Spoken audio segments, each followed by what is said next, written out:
Neighbor phones police because Mill is parked across the road from their driveway. So, this literally just happened.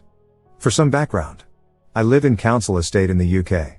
If you've ever been in one, then you'll know we're all jammed in here like sardines, especially when it comes to parking, with most of it being roadside. They're not bad places to live. But if you have more than one car, chances are you'll be parking it on the roof. Anyway, we have a mix of bought houses among us mere commoners. One such fancy pants lives across the road and a couple of houses up, complete with their own 2-car driveway. Posh. I know. Well, me and my partner have recently had a baby, so my Mill has been coming by a lot more for visits, as you can imagine. Usually, she parks outside our home on the road like we do. But as we're not kings of the road, sometimes those spaces aren't available. So, she parked partially across the road from the aforementioned Feepwit's driveway. This is in no way illegal, and pretty much every house in our street with a drive has a car parked across the road with no issues. Not these folks. Oh my lordy. We've had several notes left on her car with passive-aggressive messages such as, "We will try not to hit your car, and if you have no road awareness you probably don't know that what you're doing is illegal, so I suggest you move now. Always signed, your fed-up neighbors." We've tried to explain to them that it's not illegal to park across the road, and also that if they simply just came to the door and asked, we would move as soon as it was possible. But nah. They started petty. So the saga continued. Well, Milady of the driveway came to my home, banging on the door like the police with an arrest warrant. Scared the pants off our little girl, who I had to then take to the door screaming her pants off, only to be comforted by more screaming from our friendly neighborhood correspondents. My Mill was not having it and came to the door to tell her to do one because of her attitude, stating that she could have just asked nicely instead of yelling at a mum and her baby who have nothing to do with it. This resulted in a tirade of threats from ye old twatbags. Long story short, she screamed that she was phoning the police and we would be fined or arrested for parking on her property. Someone should have probably told them that their property barrier doesn't include public roads opposite the property. I can't wait for the police to get here and see that parking across her drive actually meant being parked at the opposite side of the road. So fellow road users, according to our charming neighbors, about half of the UK population better move their cars before the popo come and get ya. Thanks for listening to my rant. I know it's only parking, but my God. The entitlement. I have an unfortunate neighbor that has a driveway and has 4 non-running cars parked there, then uses the pavement to park their beast of a car. Then when they have people come over, more pavement blocking.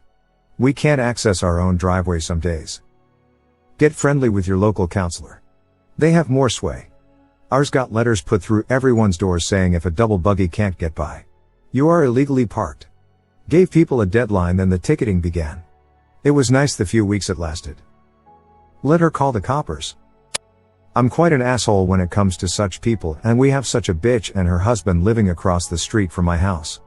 They have called the coppers on nearly every other family in our road.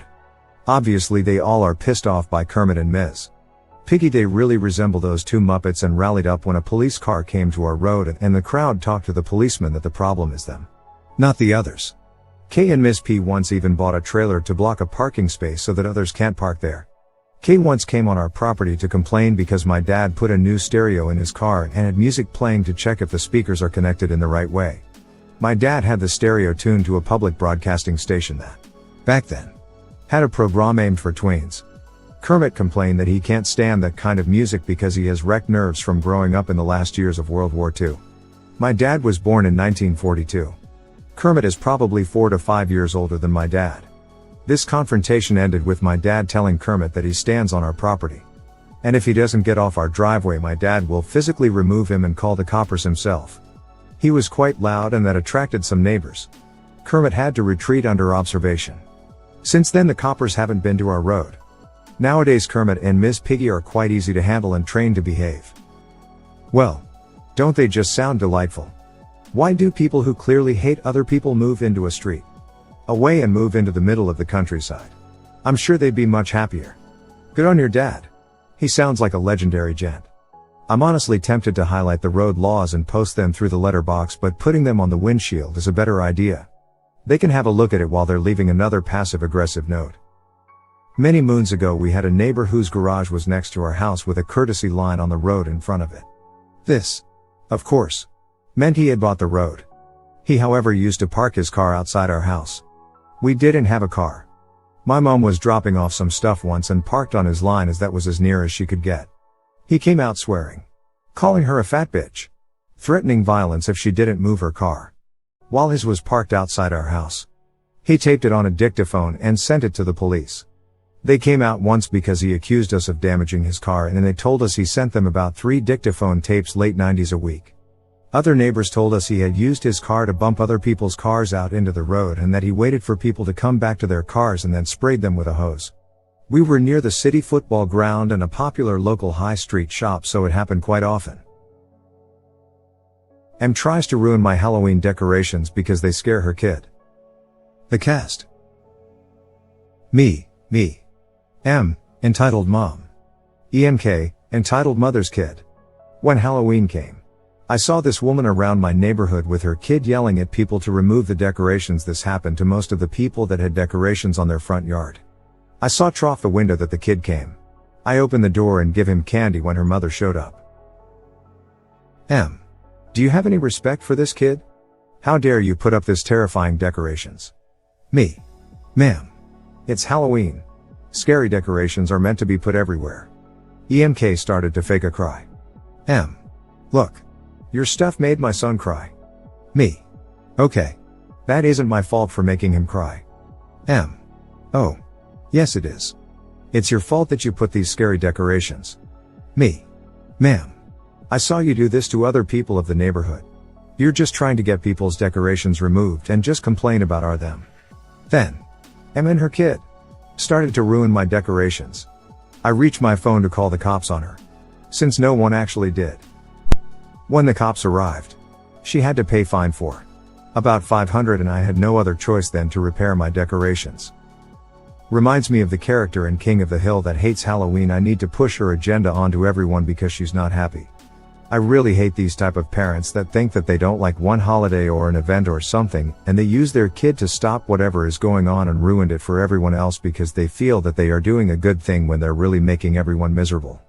Yet if you try to do something like that to her, she screams, cries, carries on, and calls the cops because she feels that you're harassing her when she's the one that's harassing you.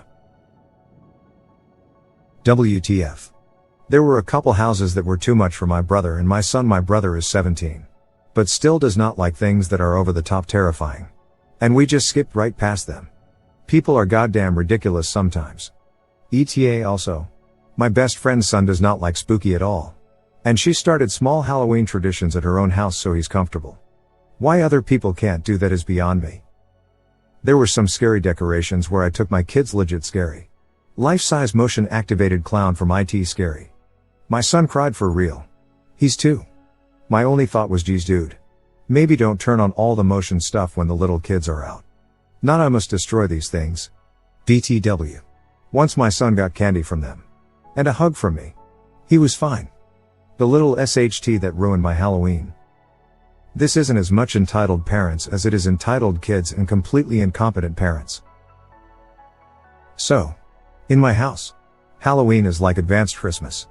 We aren't just into it. We are it. My dad starts setting up well over a month in advance, and we have some stuff to my chagrin up all year. The whole property all the way around has hundreds of decorations. So. This year my dad drove over an hour to get the last Jack Skellington animatronic available in our entire state. It cost around $300, but he had to have it to match our Sally by the entrance. So. Backstory out of the way.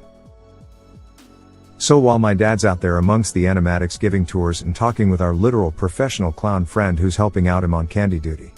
So. A large group of kids comes to the door and immediately knocks Jack over because they are all wanting to crowd and not wait in line.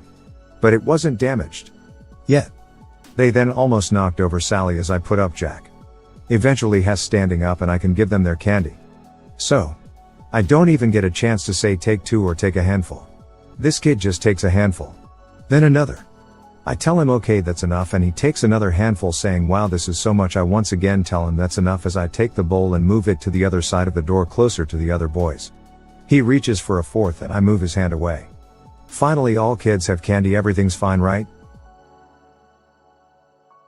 I can finally give the 2 little prints who showed up their treats too now. Well. I guess I was wrong. As I'm reaching the bowl out to the girls, I see the kid grab Jack and knock him forward.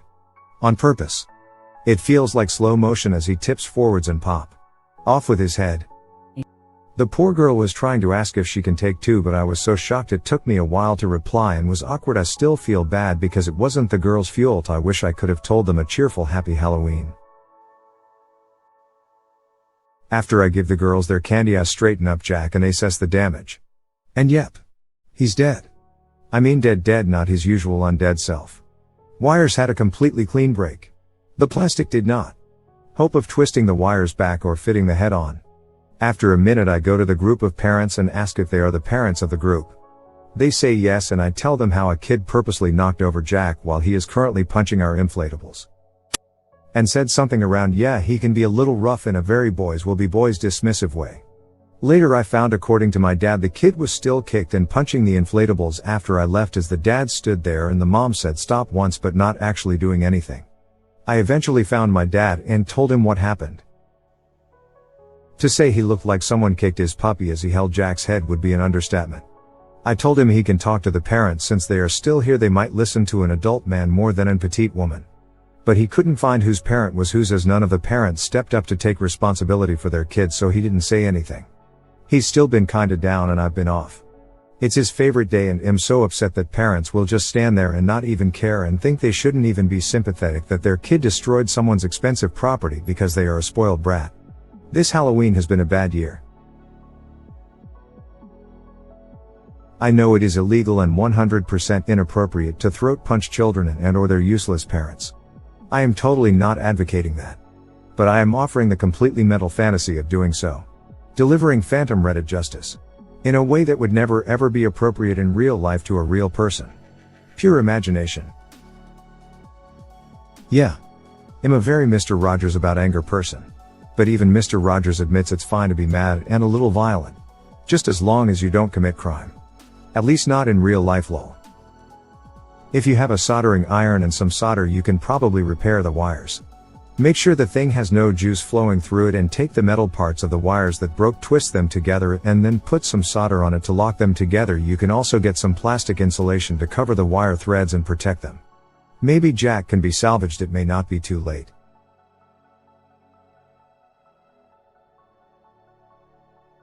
This is why my house didn't do Halloween for the first time in 32 years.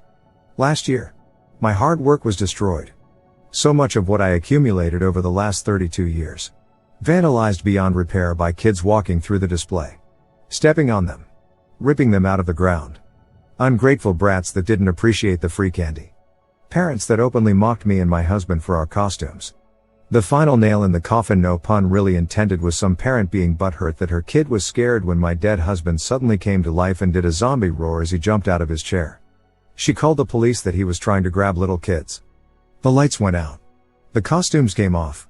And the displays came down while kids were still trying to trick or treat. My house sat silent and dark this year.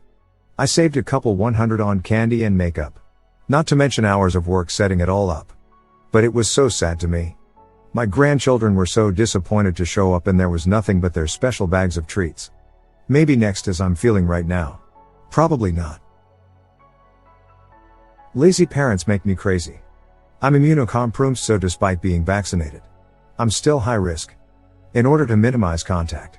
Last year my husband and I made a sign for our door letting kids know they can take a Halloween loot bag and to just take one so other kids have a chance. Last year was great, everyone took one each. This year we did it again and one kid, under the eye of the parent, took 10 bags. Then 2 more kids came along and took 5 between them while their mother watched. My husband and I were so pissed and upset. We ended up having to dump the rest of the bags, and entitled coworker nearly kills another coworker. Gets fired for something less. This happened around 10 years ago when I was working for a major US airline in the Northeast US. I was relatively new to the company, but had worked the job before with another airline. I was a baggage handler, aka a ramp rat, and worked in an inherently dangerous environment. Because it was so dangerous working around planes. The airline was big on safety training. Unfortunately, one employee didn't take things as seriously. She was there for the benefits. Free flights. My first encounter with this employee showed just how lazy she was. We had teams of 3 to 5 employees who would be assigned a few flights per shift. The rule was for us to be on the gate 15 minutes before arrival.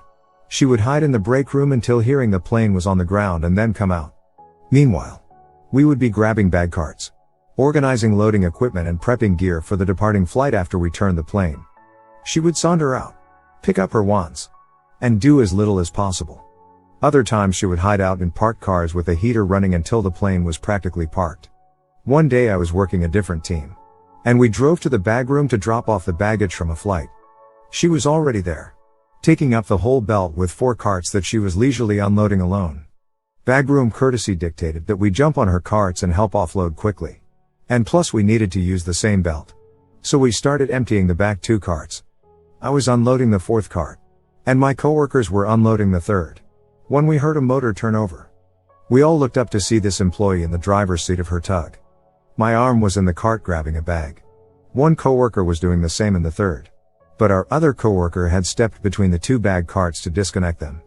I yanked my arm back and my coworker grabbed the guy between the carts and literally yanked him off his feet out from between the carts as she floored it, and the cart shot forward at full speed. The speed limit in the bag room was 5 miles per hour. Plus procedure required that you honk twice and count to 5 before moving when in close proximity to other people. If he had been caught between the carts, he would have been run over by a cart weighing over 200 pounds empty, and this one was full of around 40 bags. We all shouted at her. She slammed on the brakes and sauntered back to us. Us. What the F%? You nearly killed this guy. Her. Yo. Don't be yelling at me like that. She left a minute later. We unloaded and then went to the ramp safety coordinator to report the event. As expected, nothing came of it. This employee had figured out how to work the system. We could pick up extra shifts at straight time. She would pick up overnight shifts and sleep. She would literally show up with a sleeping bag and a portable DVD player and hide in the women's locker room since the overnight sup was a guy. He was not allowed to go in without an emergency call unless he had someone from HR with him and get paid to sleep. Sleeping on company property, even in the break room, had been banned ever since a ramp rat at another airline had fallen asleep in the cargo bin and woken up on the runway. They managed to keep that aircraft at a safe altitude and the guy was fine. But he was fired on the spot. Even the pilots were technically prohibited from sleeping in the crew room. Though corporate understood the benefit of rested flight crews and quietly ignored this technical breach of policy. Her undoing finally came later that year. She was working a shift in the bag room on the loading belts. This was where outgoing bags were sorted and distributed to their flights. She was working a flight to Florida. I hesitate to name the city as it would potentially identify the airline. But this was a secondary city to which we only had one daily flight. One cart had been filled and dragged to the pickup, and she started a second cart. She then fell asleep in her chair as she was known to do. We loaded the Florida flight and called back to the bagroom lead to see if there were any more bags. He walked over to the belt and saw 2 bags on the belt. He grabbed them and asked her if there were any more bags for Florida. She said no, and he drove the 2 out to us. The flight departed on time. About 15 minutes after it left, she sauntered up to the bagroom lead and said something akin to, "Yo, are they coming back? I got like 30 bags for Florida still." I was not there to see it, but a source I trust told me that this guy's face went absolutely pale. This was a major issue, since we had a large number of passengers on a flight without their bags, heading to a city where we did not have another flight until the next day at the earliest. Since she had caused this issue by sleeping on the job, there was finally enough reason for corporate to fire her. Unfortunately, it took inconveniencing paying passengers, rather than almost maiming or killing a coworker, to get her out the door. This story reminds me of my own that I just posted last month. But it was at House Depot. They would slip away and hide from everyone else in the break room also. Ignore calls for assistance in the garden. Luckily they weren't certified to drive the heavy machinery or operate them, cause I can imagine how many times we'd get a call about them either running over a customer or a fellow worker. Then when they got called out for slacking on the job, they started crap talking about the person, including their own supervisor. But eventually they were let go and we got a few better people to take over for them.